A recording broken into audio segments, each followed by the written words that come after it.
Thanks. Yep. Okay. So first thing I'm going to go over is making a purchase request and a funding request. So to do that, you will go down to your own organization. I'm going to choose student government just because, that's who I'm representing. And then you'll click on manage organization right here. It will bring up apparently that I need to sign in. Sweet, how about you? Sweet. Okay, it should bring you to this screen. You'll click on these 3 lines, scroll down to finance, click on that, and it'll bring up this page. This is where everything gets done basically. So you click on create request, and then you'll click on purchase or funding. So I'm going to go over purchase request first, and then I'm going to describe them both first actually.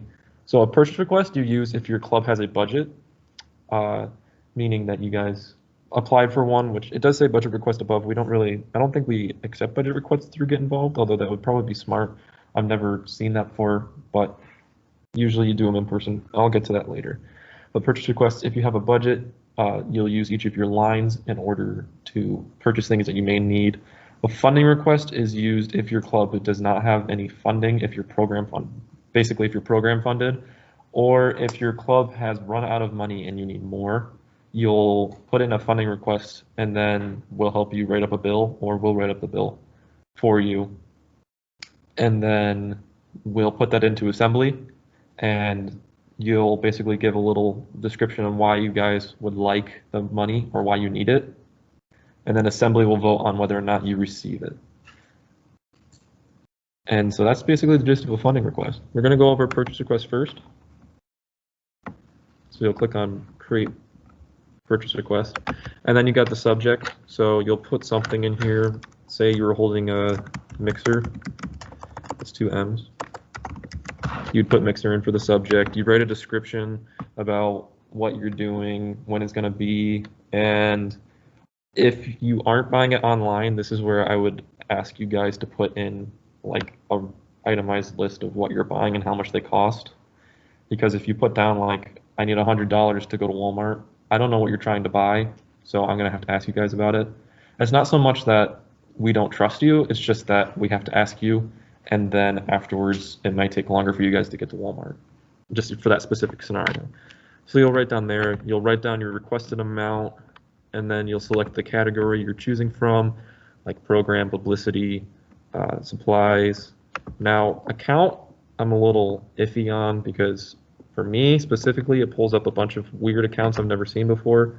I'm hoping for you guys, it'll just pop up with like your still supplemental line or whatnot. If it doesn't, don't click on anything, just leave it the category there, and we'll figure it out from there, because I don't want you to accidentally screw something up. That's poor wording, but I don't want to accidentally make any mistakes. I tell you to make mistakes, and then we'll have to work with it later.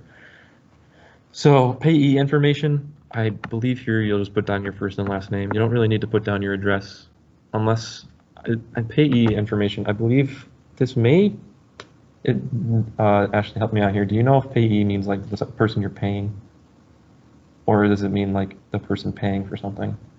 I think it's person you're paying. Okay, well, if it's for someone you're paying, you'll have to put down the information for them. Like if you say you're hiring Britney Spears, put down Britney Spears and then the street and whatnot. If this is for you, then just put down your name. We've got your, well, we don't really have your address, but. Payee is a party who receives payment. Okay, so yeah, for Britney Spears, say. Additional information. If you're buying this online, please provide us a link to the website, and then in the ordered right here, the itemized list, put down a link to each item you're trying to buy. So say you're buying from Amazon and you wanted to buy a couple things, put down links for each one, because then we can check your pricing that you put down. Sometimes I personally have had some people put in requests and they forgot to add tax. So we had to adjust their payment a little bit, which is fine. It just means they have to ask for a little bit more, which isn't an issue. This just helps when we catch things like that. And then you'll put in your event name and event date, and that's it. That's the entire request. And then it'll come to us, and it goes through the treasury. It'll first start with Ashley, now that she's the official comptroller, and then it'll come to me, and then I'll send it to Ruth. And when it gets to Ruth, you guys should post your event beforehand because she will not accept it unless the event is in. I'm going to go over how to make an event quickly, but just put that in beforehand so she'll accept it. And then it will go to Cindy, who's the business manager. Something I wanted to mention a little bit is we as SGA can only pay the full amount of things sometimes. And I'll explain what I mean by that. So if you're buying something online, we can do the purchasing for you. Some businesses offer, I can't remember the specific name for it, but it's like they'll accept that we're going to pay for it, so they'll get in contact with us and we'll pay for you. It's only certain businesses that allow this. I'll include the name in the email I'm going to send out to everyone of what it's called. I think it's called a purchase order. But so you'll give that to them, they'll contact us, and we'll set up the amount. But if it's somewhere like Walmart, it gets a little more complicated. So you can still get your approved for this, and then what will have to happen is you can do one of two options. The first one is to go pay for it all with your own personal money, and then keep the receipt and bring it to us afterwards, and we can reimburse you. Or you can come in and we offer up to $50 in petty cash, which is just like cash we have on hand for a situation where you might need it. You can come get the $50. That'll take off the $50 that you have to pay for, and then you'll cover the rest. Bring us the receipt, and we'll write you a check. I do want to stress, I've had a few questions about this. If you want to be reimbursed for something, you have to put your purchase request in first. If you don't put your purchase request in, you buy something, and then you want to be reimbursed for it, we cannot reimburse you. That's just because you could be trying to avoid the treasury. Maybe you're buying something that you were denied to buy previously. It's just basically to enforce the rules. So moving off of that, we're going to go quickly over funding request. It's not that long. It's basically the same thing, except you'll describe whether or not you're budgeted or program funded, and you'll put some more information in, like the number of club members, participants expected. You basically just have to fill in each box that specifies to what you're purchasing. So is anybody going to be doing fundraising or co-sponsorship? Yes. If so, please specify where they're coming from. Publicity, if you're going to be doing that, put it there. Budget for proposed activity. Breakdown for the activities, to say you're doing refreshments, transportation, conference fees, all that sort of stuff. So you just got to go through and be as detailed as you can be. That way we can get it through faster and write up a bill for you. Okay, moving off of that, I'm going to show you guys quickly how to put in an event. That way it can be done for that. So again, you'll go to your organization. I'm sure you guys know this. I'm just quickly going over it because maybe somebody doesn't. You'll click on Manage Organization again, and then you'll go down to Events. I have a quick question. Yes. For the funding request, does that count? Oh, sorry. Do we have to do that if we're trying to do like a fundraiser? Or is that like two separate things? A fundraiser? No. So if you're purchasing something for the fundraiser, say you want some decorations, that would be through your budget. A funding request is only if you don't have the money you need for something, or if you're program funded, which means you don't have money at all, and you're asking Assembly for some money to hold an event or do something with your club. So event, you could click on Create an Event, and then you'll enter the title. You'll select the theme. I usually just do group business. It's because most of the events I've put in are just for SGA, like the Assembly meeting, but you can select one based on what you're doing.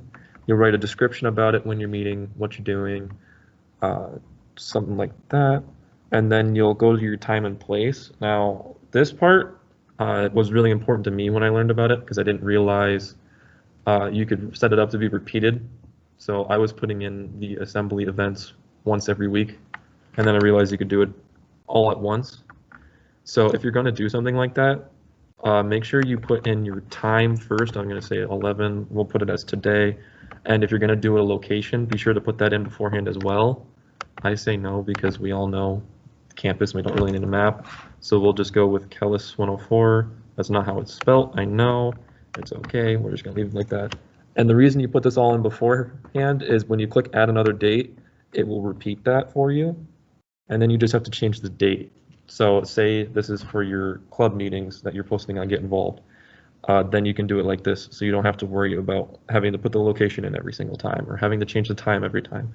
Because I did that the first time I did this. So event visibility, you can set this up to organization members only. That makes it invisible to the rest of the campus. I know that this can be used sometimes. I've never really, it's not rare that, not rare, it's rare that it happens. When it does, I think it's generally if you're worried that you won't get approved for something and you don't want to like pronounce to the world, we're going to do this day, and then realize you can't actually do it. Yes. For us, because we're a performance-based team, we have organization members, like on our events, we have to put that. Okay. Just because the people who are performing are the ones who are approved to, be Gotcha. in the team because of COVID. Okay. So I think that's why.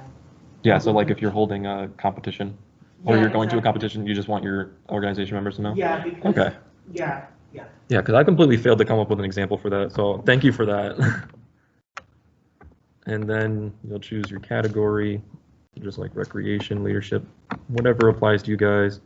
If you have any special benefits like free food or free items, so say you had merchandise that you were giving out, you could do that. If your event is going to give credit for school, you could do that. I know that's a thing that I've seen a few times.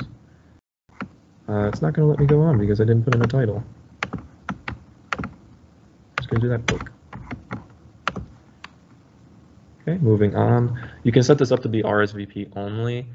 This would be a situation where you can only have a certain amount of people show up, so you don't want to let people think they can come if they haven't RSVP'd. So you can set it up for a certain amount of people. So you could say your maximum is 20 people, then only 20 people can RSVP, and then the event will be closed to everyone else. I generally don't do this, but I just want to go over it just in case you do. You can have someone represent an organization. I don't know any specific scenarios where you do this. I mean, for assembly, you could do this, but we don't really do RSVP because we want anyone to come. And then you can add questions like why would they, you could set this up just in case you want to see what people are most interested in for your event. Say you're doing an event that shows off your club and you want to see what's most interesting. For an example, RMSA, they do education about medieval activities like chainmail making, but they also do fencing. I only really joined for the fencing because I thought that was interesting. So this is a scenario where you can put the question in and maybe they just become a fencing club instead. I don't know if they're still active anymore, so that's why I use them as an example. And then you can put down evaluation of your event, so people can tell you how well it went, or you can get feedback on how to improve for the future. You can set it up for different types of questions. You could be like, on a scale of 1 to 10, and then you can put the numbers through 10. Load. And then this is where you'll put your image down for the event. When I specifically use the SGA symbol, it doesn't look pretty, but it comes out nicer. So it'll ask you to crop it. I don't think it'll happen for every time. I think this symbol's just too big for it. So it'll ask you to crop it. You select what you want. That's all I really need for the symbol. Click crop image. Now it's extremely zoomed in, so you can't really read anything. But when you do next, it gets a lot smaller. This is EMS confirmation number. I'm going to go over that with you guys too. So it's kind of your own discretion about this, because when you get on EMS, I'll show you that they ask to see if you've put your event in. And when you put your event in, they see if you've got your EMS number. And unless you do one before the other, you can't really, they kind of conflict with each other. So you kind of can do which one you decide you want to do first. I would recommend doing reservation, just that way you could confirm that you have a room for the event if you're doing a room event. And then this is also where you put down a cost for the event. I generally click no, but I do know there are some times where, let's say you're holding a banquet, you might have to charge for people to enter. That's where you would put down the amount you're charging. Then you click next. I put down Casey knows because I didn't have our number